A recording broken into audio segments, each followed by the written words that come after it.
दर्जनों सिपाही ऐसे हैं जो मुख्तार के लिए काम करते थे। लड़के उसकी गाड़ी में सरकारी राइफलें लेकर चलते थे। गाजीपुर में मुख्तार अंसारी तय करता था कि कौन एसपी रहेगा, कौन नहीं रहेगा। और 29 नवंबर 2005 को कृष्णानंद राय मार दिए गए। जब राजू पाल की हत्या हुई तो मुख्यमंत्री उसके घर गए, उसके कुत्ते से हाथ मिलाए। वो तो आज भी सोशल मीडिया पर है। मुख्तार अंसारी बड़ा माफिया था। 65 से ज्यादा मुकदमे थे। अब मुख्तार अंसारी की मौत के बाद यूपी पुलिस के एक सिपाही ने मुख्तार को पूर्वांचल का शेर बताया है। अब पुलिस के साथ किस तरह का गठजोड़ मुख्तार अंसारी का था, इस पर बात करने के लिए हमारे साथ यूपी के पूर्व डीजीपी बृजलाल जी हैं। ये जैसे आज आपने भी देखा कि सिपाही ने जैसे कहा मुख्तार के बारे में, जो पूरा अपना लिखा है स्टेटस पे, क्या वजह इसकी लगती है? एक तो एक फैयाज हैं जिन्होंने मुख्तार को मरने पर लिखा पूर्वांचल का शेर। दर्जनों सिपाही ऐसे हैं जो मुख्तार के लिए काम करते थे और पूर्वांचल में आपराधिक गतिविधियों को चलाने में तमाम ऐसे सिपाही थे जो उसके नज़दीक थे, उसकी गतिविधियों के चलाने में साथ देते थे। यहाँ तक कि वो छुट्टी लेकर और यहाँ तक कि उसके लड़के उसकी गाड़ी में सरकारी राइफलें लेकर चलते थे। तो मुख्तार ने काफ़ी सिपाहियों को भर्ती कराया और जो आपराधिक तंत्र उसका चला उसमें एक था गायों की तस्करी। और उस समय मुख्तार यहाँ सुल्तानपुर से एक गुर्गा था उसका बंद हुआ, यहाँ से ले करके और गाजीपुर में बिहार बॉर्डर, मैनपुरी इटावा से ले करके और जा कर के चंदौली होते हुए बिहार बॉर्डर, क्योंकि यहाँ से गायों बैलों की तस्करी होती थी जो समाजवादी पार्टी की सरकार में उसका एक मुख्य धंधा था, जहाँ महीनों में करोड़ों करोड़ों की कमाई होती थी। तो ये सिपाही और उसके संबंधी थानेदार जो पोस्ट कराता था वो वहाँ मुख्य जगहों पर रहते थे जिसके इसके आपराधिक गतिविधियाँ चलती रहें। खाली सिपाही नहीं, गाजीपुर में मुख्तार अंसारी तय करता था कि कौन एसपी रहेगा, कौन नहीं रहेगा। मेरे पास एक सूची है, जो एसपी उसकी नहीं सुनता था वो वहाँ रह नहीं पाता था। मेरे पास ये एसपी की लिस्ट है 18। जावेद अहमद हमारे बढ़िया जो डीजीपी हुए 91 में 4 महीना 15 दिन रहे। जमाल अशरफ 94 में वहाँ 20 दिन रहे। संदीप सालुंके 95 में रहे 2 माह। अभय शंकर प्रमोटेड ऑफिसर थे ईमानदार 4 माह। वीरेंद्र कुमार 97 में रहे 28 दिन। अविनाश चंद्रा अभी हैं सर्विस में 97 में 2 माह रहे। अखिल कुमार 2005 में 1 माह रहे। राजेश श्रीवास्तव 96 में 11 दिन रहे। एन रविंदर 2006 में 3 माह रहे। तरुण गावा जो लखनऊ में तैनात हैं 2007 में 3 माह 23 दिन रहे। इनके श्रीवास्तव काफ़ी बैलेंस करके चलते थे, 5 माह 15 दिन रहे। डॉक्टर प्रीतिंदर सिंह 2007 में 7 माह 15 दिन, सबसे बड़ा कार्यकाल इनका 7 माह 15 दिन। ब्रिजराज 2008 में 5 महीना 6 दिन रहे। सुभाष दुबे 2010 में 1 महीना 20 दिन रहे। बीके गर्ग 2012 में 4 महीना 2 दिन। वैभव कृष्णा 2015 में 2 महीना 8 दिन। आनंद कुलकर्णी 2015 में 2 महीना 10 दिन। रविशंकर छवि 2016 में 1 महीना 2 दिन। तो मुख्तार जिसको नहीं चाहता था वो तैनात नहीं हो सकता था। जब उसके कहने पर एसपी तैनात होते थे, उसके अनुसार काम करते थे। एक तो डिप्टी एसपी ऐसे थे पांडे जी, जो मुख्तार के कपड़े जो जेल में था तो कलेक्ट करके ले जाते थे, धुलवा करके प्रेस करा करके जेल में तक पहुंचाते थे। तो वो उसका दौर था जब गाजीपुर जेल उसका आशियाना होता था समाजवादी सरकार में। बैरक नंबर 10 को उसने रीमॉडिफाई करके और उसमें अपने लिए आशियाना बनाया। उसके लिए मछली का तालाब खोला गया। बैरक नंबर 10 के आधे पार्ट में इसके गुर्गे रहते थे और डीएम एसपी बैडमिंटन खेलने जाते थे। तो वो जो है वो तंत्र मुख्तार अंसारी का, मैं ये कहता हूँ कि उसके जो सिपाही थे उसके आध तंत्र को और उस जमाने के अधिकारी जो थे वो भी उसके आपराधिक तंत्र को चलाने में मदद करते थे। मैं 2004 की बताना चाहता हूँ। मैं आईजी लॉ एंड ऑर्डर होता था, 2004 का संसदीय चुनाव था। IG law and order he nodal अफसर होता है। पूरे प्रदेश में बहुत अच्छा चुनाव हुए। गाजीपुर में सुबह सुबह जब चुनाव शुरू हुआ, मोहम्मदाबाद में मुख्तार अंसारी ने एक बीआर जाति के थे, जिसको पत्थर कट करते हैं समाजवादी पार्टी, इसके बीजेपी के थे, AK-47 से धुआंधार फायरिंग करके इसलिए मारा, एक तमंचे से मार सकता था, AK-47 से मारा जिससे दहशत उत्पन्न हो। लवले अभिलेष राय, ये कृष्णानंद जी के गांव के थे, इनको दिन में 1:30 बजे मार दिया गया। तमाम बूथों पर गोलियां चलवाई गई और ये हालत हुई कि मैं देख रहा था ये हो क्या रहा, क्योंकि समाजवादी पार्टी की सरकार थी। हमें DIG पर भी विश्वास नहीं था, तो मैंने KL मीना IG को भेजा था वहाँ, और मैंने उस समय जो चीफ इलेक्टोरल ऑफिसर थे उनको कहा था कि इलेक्शन काउंटर मांड करा दिया जाए, लेकिन इलेक्शन काउंटर मांड नहीं हुआ और उस दहशत में अफजाल अंसारी संसदीय चुनाव जीत गए थे। इसी तरह से कृष्णानंद राय की हत्या, एक कप्तान साहब थे ऐसे, सबको मालूम था कि उसके घर फाटक में संजीव जीवा, अताउर रहमान बाबू, मुन्ना बजरंगी, ये सब जितने क्रिमिनल हैं पहुंच गए हैं। AK-47 आ गई हैं। उन्होंने रेड नहीं किया। DIG से पूछा, DIG साहब ने कुछ नहीं किया। DG ऑफिस में बताया गया, क्योंकि मैं तो किनारे था लेकिन मुझे भी जानकारी हो जाती थी, मैं IG लॉ एंड ऑर्डर था, सबको मालूम था। फिर एक IG रैंक अफसर को भेजा गया, शीर्षस्थ नेता, उनको बताया गया, उन्होंने कहा मेरे भाई से मिल लो। वहाँ गए, एक कान से सुने, दूसरे कान से निकाल दिया गया और 29 नवंबर 2005 को कृष्णानंद राय मार दिए गए।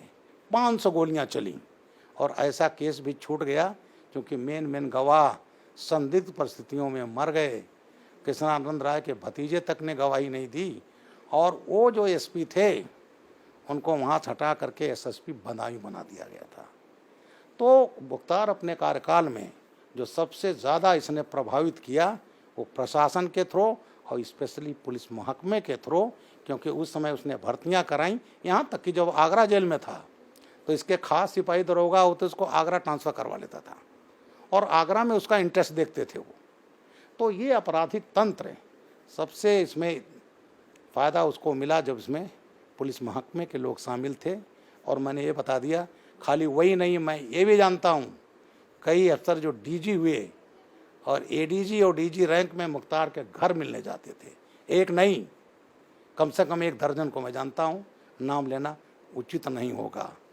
जैसे आपने बताया कि 90 के दशक से आप कह रहे हैं कि जो वहाँ पे SP तैनात रहते थे, कोई 9 दिन, कोई 1 महीना, कोई 2 महीना, कोई 5 महीना, तब से उसका सिक्का चलता था। करीब कितने सिपाहियों की भर्ती मुख्तार ने करा दी होगी? कम से कम मोर देन 100, उससे भी ज़्यादा होंगे। और वो अपने जात बिरादरी के लोगों को ज़्यादा तरजीह देता था और वो उसके बड़े लॉयल थे। और आज भी एक तो खुलकर सामने आ गया तो एक फैयाज नहीं है, सैकड़ों फैयाज हैं। और उसका साथी एक माफिया जो चूँकि आज खाली मुख्तार पर बोलूँगा, अतीक अहमद, क्योंकि साथ साथ दोनों गैंग चलते थे।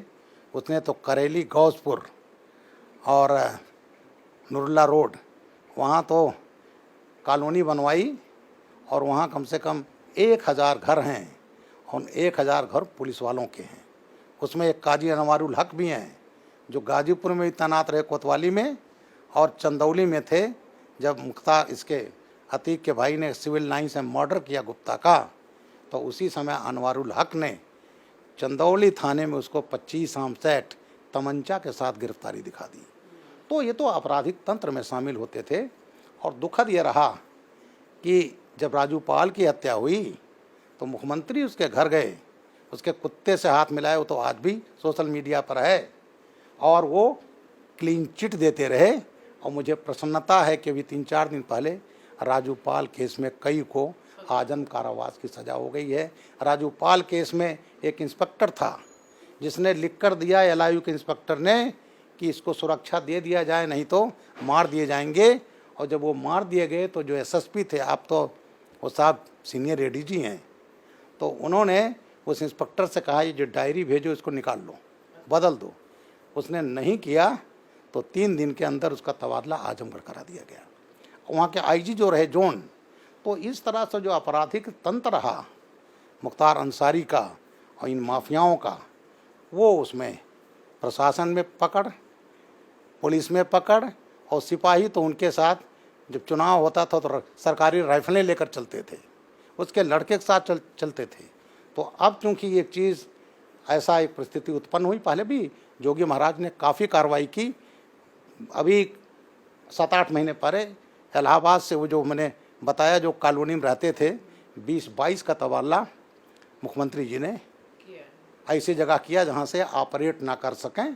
तो अब तमाम ऐसे लोगों की तलाश करनी है जो जिनके तंत्र हैं, जिसमें तमाम को बर्खास्त करना पड़ेगा, तमाम को उनको ऐसी जगह पर रखना पड़ेगा जिससे मुख्तार अंसारी के आपराधिक, अब तो मर गया लेकिन उसके तंत्र को ये चला ना सके। जैसे मौत हो गई मुख्तार अंसारी की, लेकिन ये कहा जा रहा है कि क्योंकि आरोप मुख्तार ने भी लगाया था, भाई ने भी, अफजाल अंसारी ने भी लगाया है कि धीमा जहर दिया जा रहा है।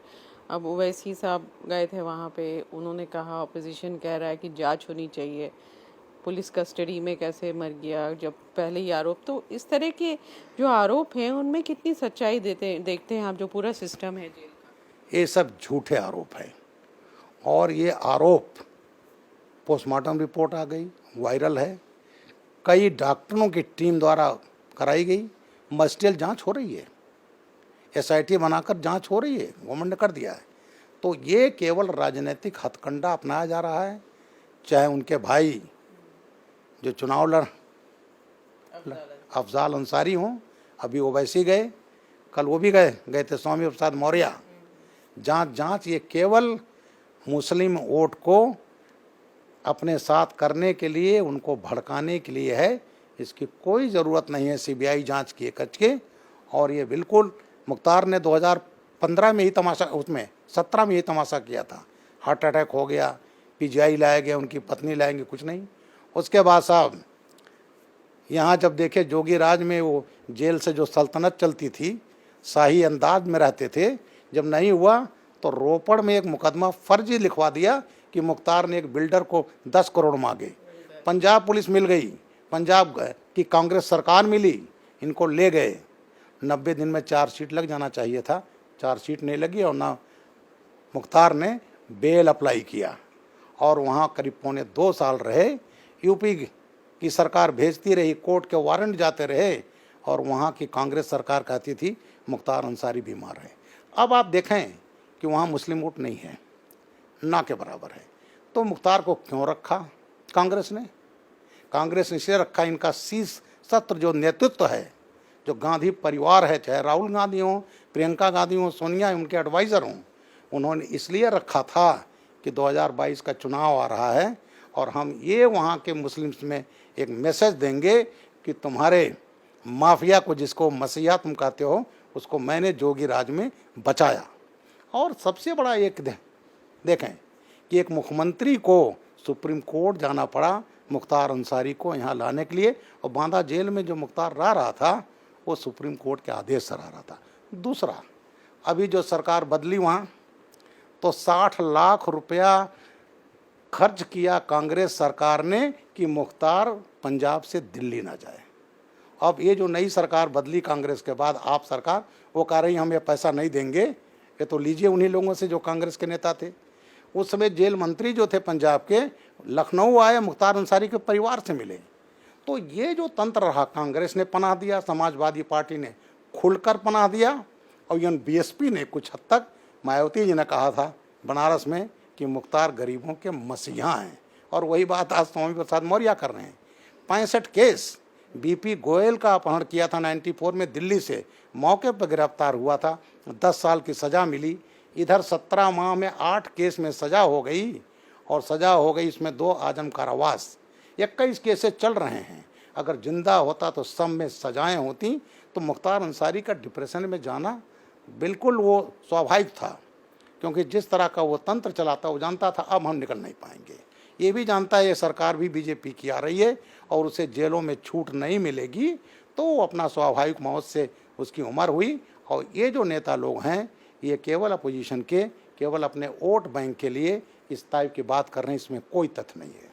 बहुत धन्यवाद हमसे बात करने का। तो जिस तरह से मुख्तार अंसारी पे पहला मुकदमा 1988 में हुआ और सजा जाकर 2022 में हुई, तो बड़ी वजह इसकी एक ये भी थी कि प्रशासन हो, पुलिस हो, उस समय मुख्तार अंसारी की दखल रहती थी और ये पुलिस और प्रशासन मुख्तार को बचाया करता था। कैमरामैन राजीव राय के साथ रुचि कुमार, इंडिया टीवी, लखनऊ।